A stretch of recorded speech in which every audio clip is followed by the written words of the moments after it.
شروع کرتا ہوں اللہ رب العزت کے نام سے جو بڑا نہایت رحم کرنے والا ہے۔ درود و سلام و حضرت محمد صلی اللہ علیہ وسلم پر، جن کے لیے خالق کائنات نے کائنات بنائی۔ آپ صلی اللہ علیہ وسلم کی ولادت مبارک کن حالات میں ہوئی اور آپ کی ولادت کے وقت کون سے معجزات ہوئے؟ آپ کی ابتدائی پرورش اور والدہ ماجدہ کی وفات کے بعد کی پرورش کس نے کی، جانیں گے آج کی اس ویڈیو میں۔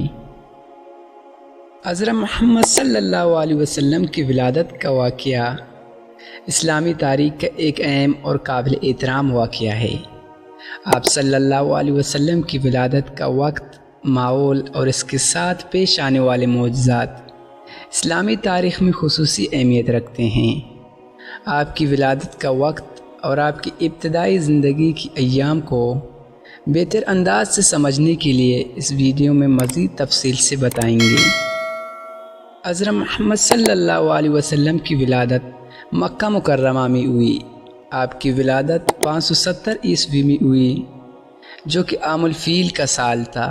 عام الفیل اس واقعے کی طرف اشارہ کرتا ہے جب یمن کے بادشاہ ابراہا نے خانہ کعبہ کو منہدم کرنے کے ارادے سے حملہ کیا تھا اور اللہ تعالیٰ نے ابابیل پرندے بھیج کر اسے اور اس کے فوج کو ہلاک کر دیا تھا۔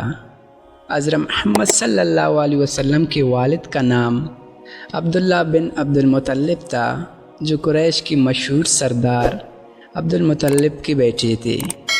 آپ کی والدہ کا نام آمنہ بنت وہب تھا، جو قریش کے معزز خاندان سے تعلق رکھتی تھی۔ حضرت عبداللہ کا انتقال حضرت محمد صلی اللہ علیہ وسلم کی پیدائش سے چند ماہ قبل ہوا تھا۔ والد کے انتقال کے بعد حضرت آمنہ نے آپ کی پرورش شروع کی۔ حضرت محمد صلی اللہ علیہ وسلم کی ولادت کے موقع پر کئی معجزات اور حیرت انگیز واقعہ رونما ہوئی جو آپ کی نبوت کی نشانی تھے۔ نمبر 1، نور کا پھیلنا۔ حضرت آمنہ بنت وہب سے روایت ہے کہ جب حضرت محمد صلی اللہ علیہ وسلم کی ولادت ہوئی تو انہوں نے دیکھا ان کے جسم سے ایک نور نکلا جس نے شام کے محلات کو بھی روشن کر دیا۔ نمبر 2، آتش کدہ فارس کا بجھنا۔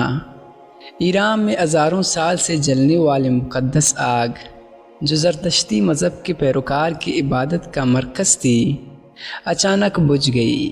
یہ واقعہ ایران کی تاریخ میں ایک غیر معمولی اور خوفناک واقعہ سمجھا گیا۔ نمبر 3، بحر ساوا کا خشک ہونا۔ بحر ساوا، جو کہ ایک بڑی جھیل تھی اور ایرانیوں کے نزدیک مقدس سمجھی جاتی تھی، وہ اچانک خشک ہو گئی۔ نمبر 4، کسرائی کی محل کے 14 برجوں کا گرنا۔ ایران کے بادشاہ کسرائی کی محل کے 14 برج گر گئے۔ اس واقعے کو ایران کے علم النجوم کے ماہرین نے ایرانی سلطنت کے زوال کی علامت کے طور پر تعبیر کیا۔ نمبر 5، خانہ کعبہ کے قریب بتوں کا گرنا۔ مکہ مکرمہ میں خانہ کعبہ کے ارد گرد موجود بت خود بخود گر پڑے، جسے اہل مکہ نے انتہائی حیرت اور خوف کی نظر سے دیکھا۔ حضرت محمد صلی اللہ علیہ وسلم کی ولادت کے بعد عرب کے اس وقت کے رواج کے مطابق آپ کو مکہ کے باہر دیہاتی علاقوں میں پرورش کے لیے دیا گیا تاکہ آپ کی زبان اور صحت بہتر ہو سکیں۔ حضرت علیمہ سعدیہ قبیلہ بنی سعد کی ایک خاتون کو یہ سعادت نصیب ہوئی کہ انہوں نے حضرت محمد صلی اللہ علیہ وسلم کا دودھ پلایا اور آپ کی پرورش کی۔ حضرت علیمہ کی روایت ہے جب حضرت محمد صلی اللہ علیہ وسلم کو ان کے گھر لایا گیا تو ان کے گھر میں برکتیں آ گئی۔ ان کا خشک اونٹنی دودھ دینے لگی اور ان کے پاس جو تھوڑا سا رزق تھا اس میں اضافہ ہو گیا۔ آپ صلی اللہ علیہ وسلم حضرت علیمہ سعدیہ کے ساتھ تقریباً 4 سال تک رہے۔ اس دوران آپ کے ساتھ ایک واقعہ پیش آیا جسے شق صدر کہا جاتا ہے، جب حضرت جبرائیل علیہ السلام نے آپ کا سینہ مبارک چاک کیا اور آپ کا دل پاک کیا۔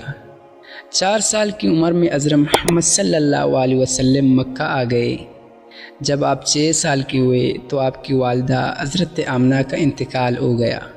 اس وقت آپ اپنے نانا کے گاؤں مدینہ میں تھے۔ والدہ کی وفات کے بعد آپ کے دادا عبد المطلب نے آپ کی پرورش کی۔ عبد المطلب آپ سے بے حد محبت کرتے تھے اور ہمیشہ آپ کو اپنے قریب رکھتے تھے۔ 2 سال بعد جب آپ 8 سال کی ہوئے تو آپ کے دادا بھی انتقال کر گئے۔ دادا کے انتقال کے بعد حضرت محمد صلی اللہ علیہ وسلم کی پرورش آپ کے چچا حضرت ابو طالب نے کی، جو آپ کے والد کے سگی بھائی تھے۔ حضرت ابو طالب بھی آپ سے بے پناہ محبت کرتے تھے اور ہمیشہ آپ کی حفاظت اور کفالت میں پیش رہے۔ آپ صلی اللہ علیہ وسلم کی زندگی کی ابتدائی سالوں میں ان تمام افراد نے آپ کی پرورش میں اہم کردار ادا کیا، جنہوں نے آپ کی دیکھ بھال کی اور آپ کو محبت دی۔ آپ کی زندگی کی ابتدائی مشکلات آپ کو ایک مضبوط، صابر اور اعلیٰ اخلاق کے اقتدار کے عامل انسان بنانے میں معاون ثابت ہوئی۔